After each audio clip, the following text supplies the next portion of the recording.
Hello नमस्कार दोस्तों, स्वागत है आपका आज के मुख्य समाचारों की वीडियो में। जी हां दोस्तों, आपको यहां पर देखने को मिलेंगी सुबह से लेकर शाम तक की तमाम बड़ी खबरें, मुख्य समाचार, ब्रेकिंग न्यूज अपडेट्स के रूप में। तो दोस्तों आपसे रिक्वेस्ट है इस वीडियो को ज्यादा से ज्यादा लाइक और शेयर करें। तो दोस्तों सीधे चलते हैं आज की पहली बड़ी खबर की ओर। दिल्ली में बिगड़ रहे हैं हालात, केजरीवाल ने की अमित शाह से मुलाकात। जी हां दोस्तों, राष्ट्रीय राजधानी में गहराते इस संकट के बीच मुख्यमंत्री अरविंद केजरीवाल ने गृह मंत्री अमित शाह से मुलाकात की। माना जा रहा है कि दिल्ली में बिगड़ते हालात को देखते हुए यहां फिर लॉकडाउन लगाया जा सकता है।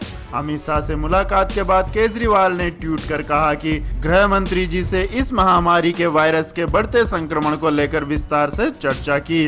उन्होंने सहयोग का आश्वासन दिया।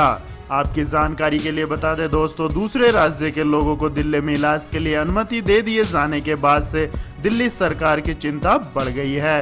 दिल्ली में ही लगातार मरीज बढ़ते जा रहे हैं और प्राइवेट अस्पतालों में बेड लगभग भर चुके हैं। अब बैंक्वेट हॉल, होटल और स्टेडियम में अस्पताल चलाने की तैयारी हो रही है। दिल्ली सरकार के एक वरिष्ठ अधिकारी का कहना है कि सरकार हालात पर नजर रखे हुए है और रोज आने वाले मरीजों को लेकर गहनता से समीक्षा कर रही है। यदि जरूरत हुई तो सरकार लॉकडाउन पर फैसला ले सकती है। तो दोस्तों आपको क्या लगता है, अरविंद केजरीवाल दिल्ली में एक बार फिर से लॉकडाउन लगाएंगे? कमेंट करके अपनी राय दें। इसके बाद दोस्तों जानते हैं अगली बड़ी खबर। शुरू हो गया वंदे भारत मिशन का तीसरा चरण, इन देशों से वापस लाए जाएंगे भारतीय। जी हां दोस्तों, सरकार ने वंदे भारत मिशन का तीसरा चरण शुरू कर दिया है। इसके तहत खाड़ी देशों के अलावा यूरोप व अमेरिका, कनाडा में फंसे भारतीयों को स्वदेश वापस लाया जाएगा। नागर विमानन मंत्री हरदीप सिंह पुरी ने ट्वीट करके इस बात की जानकारी दी है। पुरी ने बताया है कि वंदे भारत मिशन का तीसरा चरण फिलहाल शुरू हो चुका है और ये 30 जून 2020 तक चलेगा। इस दौरान खाड़ी देशों में कुल 58 फ्लाइटें जाएंगी जो भारतीयों को लेकर के आएंगी। वहीं यूरोप के लिए 80 फ्लाइट्स और अमेरिका, कनाडा में 10 फ्लाइट्स भेजी जाएंगी। इस हिसाब से तीसरे चरण में कुल 165 फ्लाइट से भारतीयों को खाड़ी देशों से वापस लाया जाएगा। इसके बाद दोस्तों जानते हैं अगली बड़ी खबर। राजस्थान सरकार का बड़ा फैसला कि राज्य की सीमाएं बंद। जी हां दोस्तों, राजस्थान में अनलॉक 1 के फिर से सख्ती बढ़ा दी है। अब दूसरे राज्यों से बिना इजाजत आवाजाही पर 7 दिन तक पाबंदी रहेगी। राज्य के बाहर जाने के लिए पास लेना अनिवार्य होगा। हालांकि इमरजेंसी की स्थिति में पास की जरूरत नहीं होगी, लेकिन कागजों की जांच की जाएगी। राज्य में प्रवेश के सभी बॉर्डरों पर पुलिस फोर्स तैनात कर दी गई है। कई जगह बैरिकेड्स भी लगा दिए गए हैं। राज्य के बाहर जाने वाले लोगों के लिए दिशा निर्देश जारी किए गए हैं। इसके मुताबिक लोग कलेक्टर और जिला मजिस्ट्रेट से पास ले सकते हैं। साथ ही पुलिस आयुक्त, उप आयुक्त, जिला पुलिस अधीक्षक, उपखंड मजिस्ट्रेट, पुलिस उप अधीक्षक और स्थानीय पुलिस स्टेशन से भी पास प्राप्त किया जा सकता है।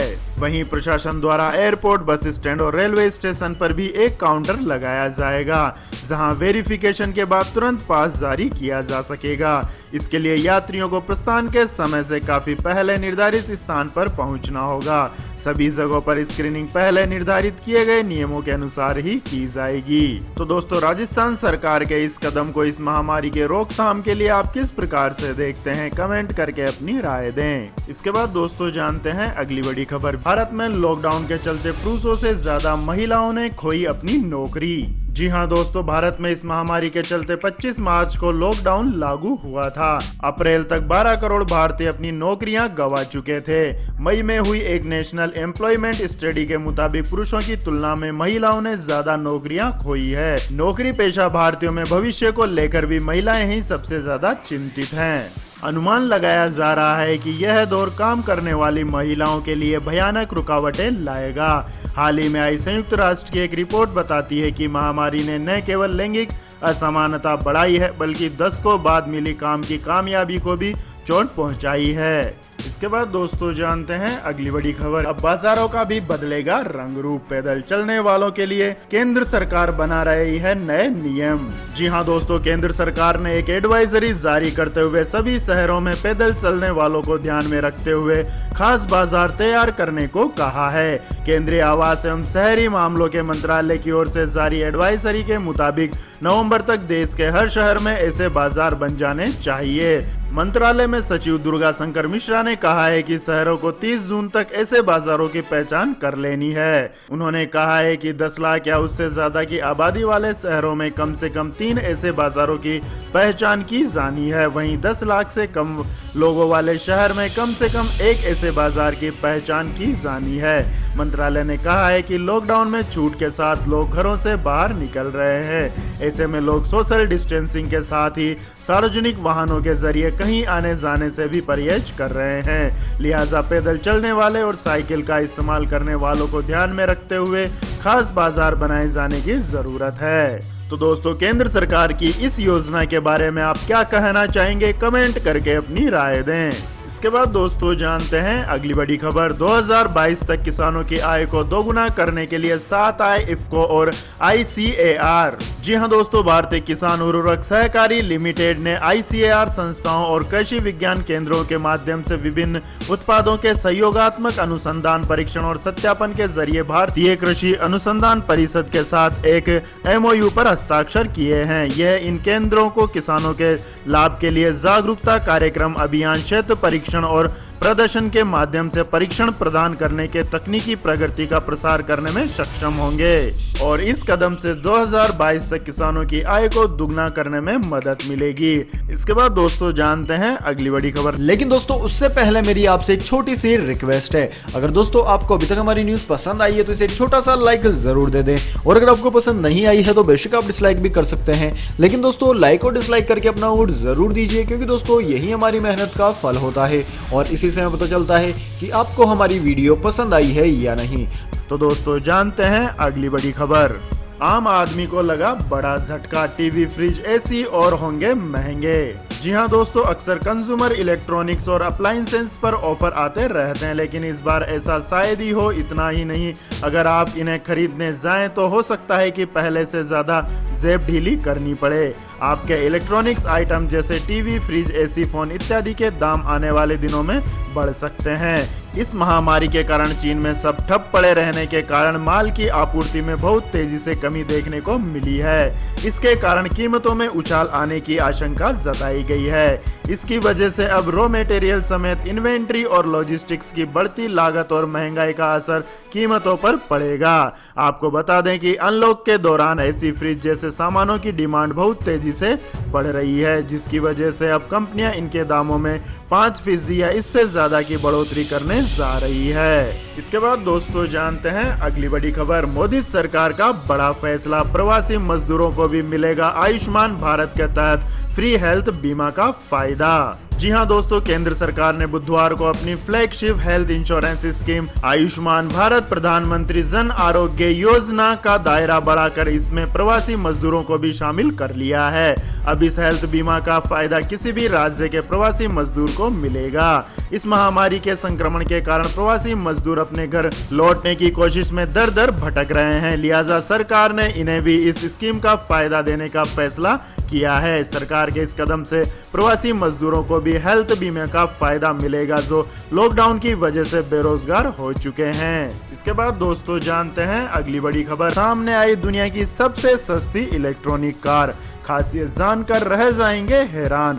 जी हाँ दोस्तों, दुनिया में बढ़ते प्रदूषण को देखते हुए इलेक्ट्रॉनिक वाहनों की मांग लगातार बढ़ती जा रही है। ज्यादातर वाहन निर्माता कंपनियां ग्राहकों की मांग को देखते हुए इस सेगमेंट में 2 पहिया और 4 पहिया वाहन लेकर आ रहे हैं। चीन की प्रमुख कमर्शियल वेबसाइट अलीबाबा ने दुनिया की सबसे सस्ती इलेक्ट्रॉनिक कार बिक्री के लिए उपलब्ध करा दी है। बताया जा रहा है कि कार की कीमत बेहद ही कम और देखने में काफी आकर्षक है। इसका डिजाइन 4 लोगों के हिसाब से किया गया है। भारतीय बाजार में इसकी कीमत 1 लाख से कम है और एक बार चार्ज करने पर 100 किलोमीटर चलती है। इसके बाद दोस्तों जानते हैं आज के मौसम अपडेट्स। दिल्ली और आसपास के इलाकों में बदलेगा मौसम, इन राज्यों में बारिश के हैं आसार। जी हाँ दोस्तों, मौसम विभाग की रिपोर्ट के मुताबिक अगले पूरे सप्ताह दिल्ली और आसपास के इलाकों में मौसम सुहाना बना रह सकता है। एक पश्चिमी विक्षोभ सक्रिय हो रहा है, जिसके चलते दिल्ली और आसपास के इलाकों में आसमान में बादल छाए रहेंगे।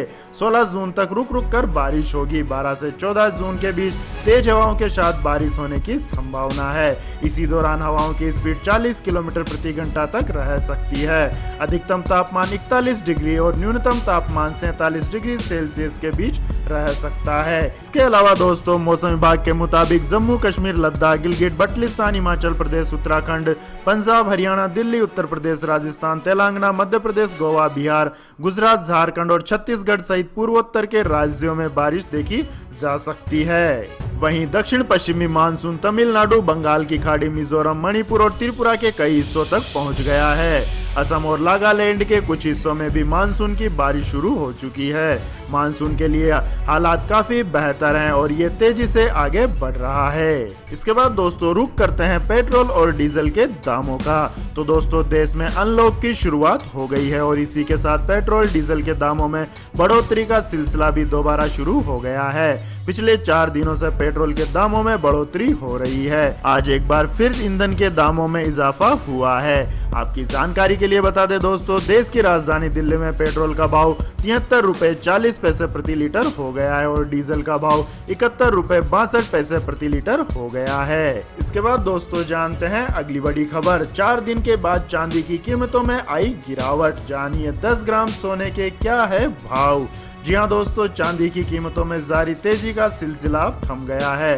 घरेलू बाजार में 1 किलोग्राम चांदी के दाम 110 रुपए तक लुढ़क गए हैं। वहीं सोने के दामों में तेजी देखने को मिली है, जिससे सोने की कीमत 245 रुपए बढ़कर 47,235 रुपए प्रति 10 ग्राम हो गई है। वहीं 1 किलोग्राम चांदी की कीमत 110 रुपए घटकर 49,340 रुपए हो गई है। इसके बाद दोस्तों जानते हैं अगली बड़ी खबर। भारतीय अर्थव्यवस्था के लिए आई बड़ी खुशखबरी। अगले वित्तीय वर्ष में 9.5% की दर से बढ़ोतरी की उम्मीद। जी हाँ दोस्तों, चालू वित्त वर्ष में गहरे संकुचन के बाद देश की अर्थव्यवस्था के अगले वित्तीय वर्ष में 9.5% की दर से वृद्धि करने का अनुमान है। रेटिंग एजेंसी फिंच रेटिंग ने बुधवार को जारी एक रिपोर्ट में यह बात कही।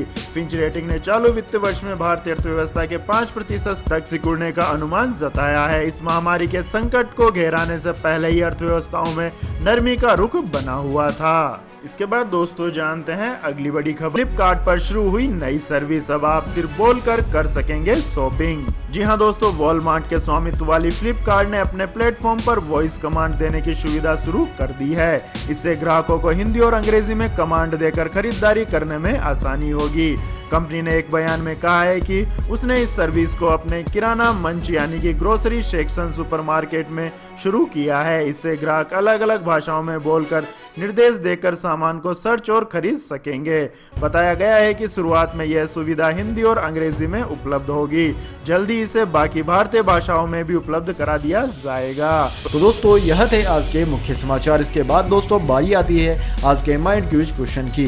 जी हाँ दोस्तों, एक आसान से सवाल का जवाब देकर आप जीत सकते हैं एक अमेजिंग सरप्राइज गिफ्ट हमारे यूट्यूब चैनल की ओर से। तो दोस्तों आज का सवाल आपकी स्क्रीन पर आ चुका है। ऑस्ट्रेलियाई क्रिकेट टीम ने अब तक कुल मिलाकर कितने क्रिकेट वर्ल्ड कप जीते हैं? जी हाँ दोस्तों, अगर आप जानते हैं कि ऑस्ट्रेलियाई टीम ने अब तक कितने क्रिकेट वर्ल्ड कप जीते हैं तो जल्दी से उनकी संख्या कमेंट बॉक्स में लिख दीजिए। अगर दोस्तों आपका जवाब होता है एकदम सही और जब आप चुन लिए जाते हैं लकी विजेता के रूप में तो आपको मिलेगा एक अमेजिंग सरप्राइज गिफ्ट हमारे यूट्यूब चैनल की ओर से। तो दोस्तों जल्दी से अपना उत्तर कमेंट बॉक्स में लिख दीजिए, वीडियो को लाइक कर लीजिए और चैनल को सब्सक्राइब करके बेल आइकन भी दबा लीजिए। धन्यवाद। वंदे मातरम। जय हिंद, जय भारत।